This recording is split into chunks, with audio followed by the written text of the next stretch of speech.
What's up, you guys? Welcome back to my channel. So today I am here with a first impression of two new items from Fenty.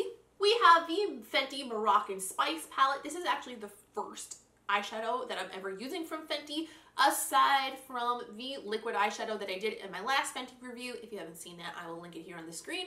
Spoiler alert, I didn't like it. But this is a different story. We're not going to even compare it. We're not even going to put the thought in our head that this could be like the liquid eyeshadows that I didn't like, because we're going into this with positive vibes. And also, we will be doing a first impression on the new Flyliner liquid liner in the color Quicksand Black. For this item in particular, what I'm going to do is do a first impression of it today, let you guys know how it applies and all that. And tomorrow I'm going to film a video separately from this because I want to do a one-to-one comparison between this eyeliner and the KVD Tattoo Liner in Trooper, because I've seen a lot of talk comparing those two, and it seems that at the moment, with like some controversies and stuff going on, people are pretty thirsty for some KVD dupes. So I want to be able to give you guys the information that you might need if you are looking for a dupe for that, or if you're just looking for a new eyeliner and that's your favorite and you think you want to know how it compares. I'm gonna literally wear one on each eye and do a wear test together so you can compare literally everything about the two eyeliners. So I'm gonna film that tomorrow separately from this so that it is in a more controlled situation without like new eyeshadow underneath it and stuff. So if you'd like to see what I thought of these two items, as well as see how I created this look with this palette and the liner, stick around and we are going to zoom in right now and get started with the eyeshadows. So this is what the packaging looks like. To be honest, I actually think the packaging is really beautiful. It's very cool. I like the graphic in the background and everything feels like really nice quality. The plastic is super heavy and luxurious. I really like the beveled edge as well. It also is hard plastic, which it does get fingerprints on it, like you can see over here already, but with hard plastic, it's really easy to wipe clean, which is also very nice to have in your collection because if it gets gross, you can clean it up real easy. And this is what the palette looks like on the inside. To be honest, now that I'm looking at it, if I wasn't going to review this, I probably would not have purchased it. I just feel like the colors are so similar to other palettes that I've already used and reviewed this summer, and I think are already really good. And there are a couple of shades in here that seem a little bit more interesting. This one here is like kind of color shifting. It's hard to see that on camera though. And like this pink kind of has like a little bit of a gold shimmer in it, so that could also be very pretty as well. But this color on the end here, I think is a really unique, like smoky sort of cool shade. I don't think I have anything like that in other palettes that I've been using, at least in recent times. But what's really important is how it applies on the eye. So let's start making a look out of this. The first color I'm gonna dip into is this shade here called Cumin Get It. Picking that up on a MAC 217 brush, and I'm going to put that through my crease. Immediately, that is a lot darker than I was expecting it to be. That's okay though, we're gonna blend it out anyway. Next, I'm going to pick up this shade here. It's called Socket to Me on a MAC 218S pencil brush, and I'm going to pack that into the outer corner of the lid.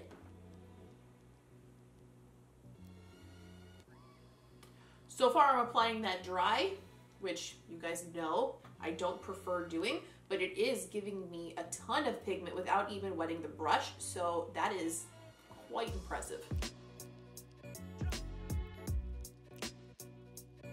Okay, I'm cleaning my brush off on my color switch sponge, and I'm going to use that same brush to pick up this bright blue shade here. It's called Evil Genie. Take that brush and I'm going to pack that color over the center portion of my lid.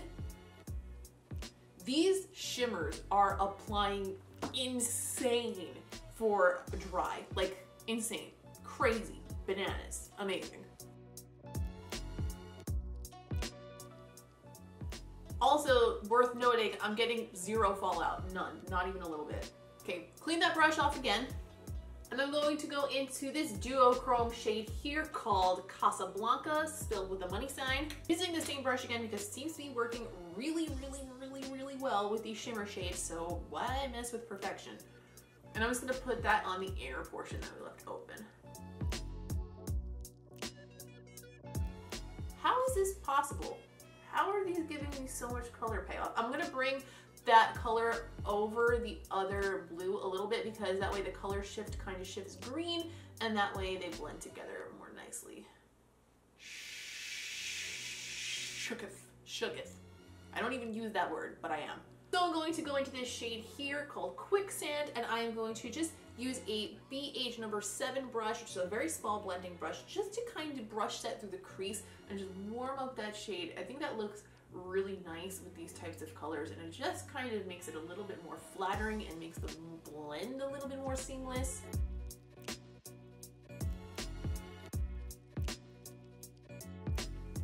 I did get just a teensy weensy bit of fallout over here now that I'm looking at a different angle, but it's like insanely minimal. Now that the top lid is done, we can start testing that eyeliner. This is what the packaging looks like. It's actually really sleek and gorgeous. This is my first time looking at it outside of the box, and I am impressed. And that is the tip, and for some reason I was actually under the impression that this was a brush tip, a lot like the KVD Tattoo Liner, but it actually is a felt tip. That is very pointy felt tip, but personally I always prefer a brush over felt, so this might perform really well. But the reason that I always prefer a brush over a felt tip is because a felt tip, I find, always gets like one little hair that sticks off the end of it, and it makes it like super impossible to get your line straight because it's just like this one little wiggly bitch hair that's out there ruining your day. So usually brushes don't do that, and it just makes it a lot easier. But maybe, I don't know yet, maybe this is some kind of like really high quality felt tip that's not going to do that. We will see. It's hard to know on the first application anyway, but I'll try to keep you guys posted like how it wears and stuff. And also we're going to do a second video. If by the second video it gets a little annoying here, I'll be sure to let you guys know.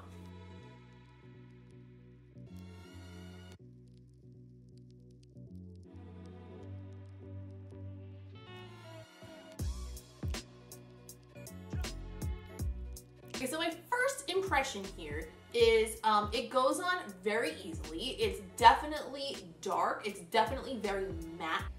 The only thing is that tip really kind of doesn't do it for me personally. It's a little bit less precise than a brush tip. I feel like I went like way too low underneath my eyes, which I'm gonna clean up with some concealer because I need to fix my under eyes anyway because they look a mess and my concealer is just not sitting right today, so I'm gonna take it off and redo that anyway. But I do need to clean up the line underneath. It wasn't super precise on that spot.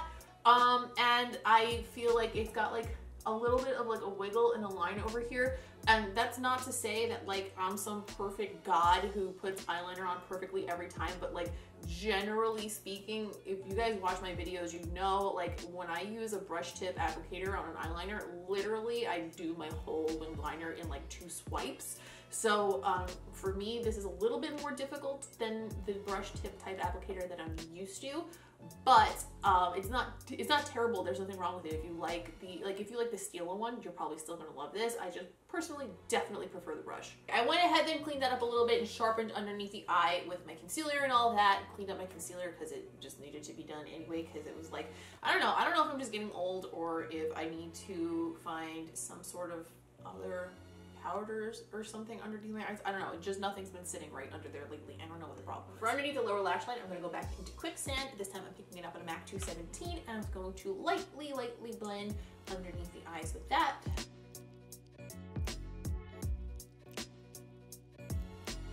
And with my BH number 7 brush again, I'm going to go into the color Saffron here.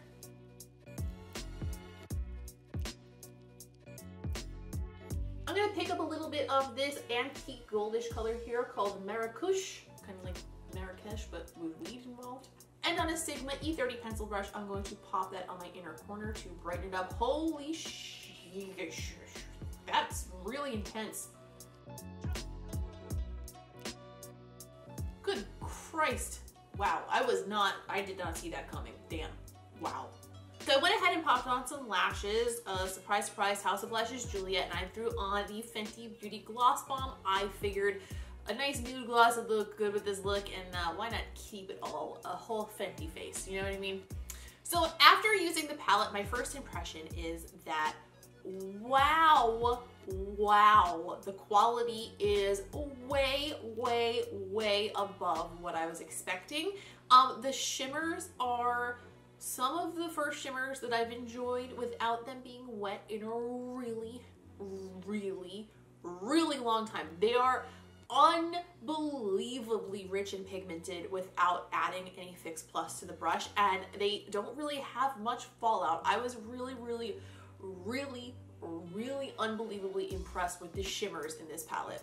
The matte shades are really nice as well. They are very pigmented, they blend it out really well. I wouldn't say that they're as mind-blowingly awesome as the shimmers in the palette, but they are very nice. So it's definitely, like, there was not a single shade that I came across in here so far that I could say, I don't think those are very good.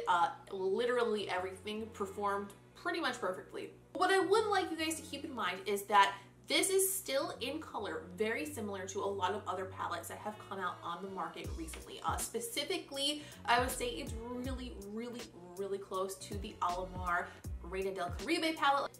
I spoke about that in my Glossy Box unboxing. I'll link that here on the screen if you would like to go watch that. And that is it compared with the Fenty palette. So obviously it has less shades in it.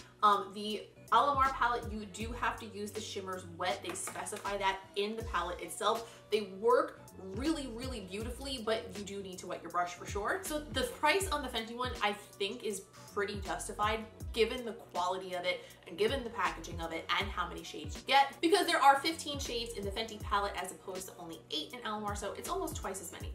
But if you're on a budget, I just wanted to throw that out there because they are very similar, and the Alamar palette is only 29 bucks, and it is really nice. I was super blown away with it when I was reviewing that too. So I think that you'll still really love it if you don't want to spend the $59 for the Fenty one. As far as the Flyliner is concerned, it's not exactly what I was expecting. I really was expecting it to have a brush tip. I swear I read somewhere that it had a brush tip. I could not have possibly made that up in my mind. I don't know why.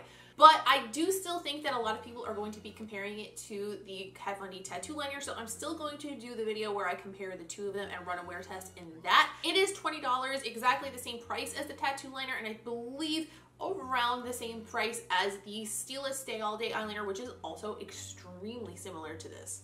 This does seem more matte to me than those other two, but I guess we'll have to see when we compare and contrast next to each other, because it's really hard to say, like, on your eye until you really see them next to each other. Do you know what I mean? It didn't skip over the skin or drag or leak or anything like that. I do feel like the felt tip doesn't give you quite as much precision as the brush tip would, but it also could partially be because I haven't used a felt tip in a long time, so maybe I just need to get used to it again, which is another reason why I would like to give it like its own chance in another video. And I felt like I was able to fill in the liner very quickly with this, which is nice, because sometimes with the brush tip liner, it's a little bit more like tedious to fill it in. So if you're trying to look to do something a little bit more quick, this might be a good option for you. Honestly, if I was choosing like a standout product from between these two things, I would pick the palette. The palette, I think, is beautiful, like outstandingly beautiful.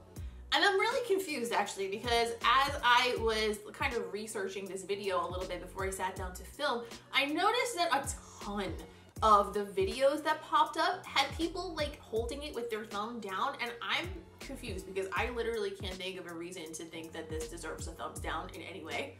Maybe it's just clickbait, I don't even know, but I thought that was a little weird. Literally can't find a reason not to recommend it unless you didn't want to spend $59. Like, that's the only thing that I can think of that's a downside to this. Obviously, it's just a first impression. I didn't get to use it multiple times today, but if you guys want to keep like updated on how I like it and stuff, please come follow me on Instagram. I'll talk about it on my Instagram stories sometime later this week. And I'll probably do a few more looks with it on Instagram as well, because obviously it's a very pretty palette. I'm gonna want to use it again. Please don't forget to leave a like on this video. Stupid finger guns. Please leave a like on this video if you don't mind, because it really helps me out and I would super appreciate it. Also, do not forget to subscribe to this channel if you haven't already, because I would love to have you stick around for more videos and just hang out, be makeup buds, talk about new palettes that come out, whatever, swatch some lipsticks, all sorts of fun shit. And also, like I mentioned earlier, go ahead and feel free to follow me on Instagram, Twitter, basically any other social media that you want. I'm at Miss Quinface pretty much everywhere, so it's really easy to find me. And that's a really good way to keep in touch with me between videos, because I update that shit all the time, pretty much every day. Please let me know in a comment down below if you've tried this palette or if you're planning to try this palette. What do you think based on the makeup that I put on my own face? I would love to hear what your thoughts are. That is all for today. Thank you so much for watching, and I'll see you in the next one.